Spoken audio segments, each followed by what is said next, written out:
সোনা মা, তুমি ওটস খাবে আজকে? চলো, হ্যাঁ চলো, আজকে আমরা ওটসটাকে একটু অন্যরকম করে খাই, ঠিক আছে? দেখো, এর জন্য আমি এখানে 2 চামচের মতো ওটস নিয়ে নিচ্ছি। এরপর কিন্তু আমরা নিয়ে নেব কিছুটা জল।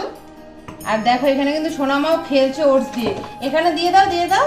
হ্যাঁ, এটা কিন্তু আমরা 5 থেকে 10 মিনিটের জন্য কিন্তু ভিজিয়ে রেখে দিব। এই দেখো, এটা কিন্তু খুব ভালোভাবে ভিজে গেছে। আমরা নিয়েছি এখানে কলা একটি, আর এখানে 2 চামচের মতো গাজর আমি গ্রেট করে নিয়েছি। তুমি কলা খাবে?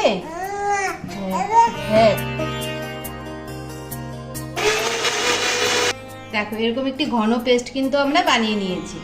এই যে দেখো, গাজরটা কিন্তু এর মধ্যে আমি দিয়ে দিচ্ছি। প্যান ভালো করে গরম করে আমি এখানে কিন্তু একটু ঘি দিচ্ছি। এই যে দেখো, আমাদের কিন্তু এগুলো রেডি হয়ে গেছে। দেখো সোনামা বসে আছে, চলো সোনামার কাছে নিয়ে যাই। সোনামা, এই যে দেখো রেডি হয়ে গেছে।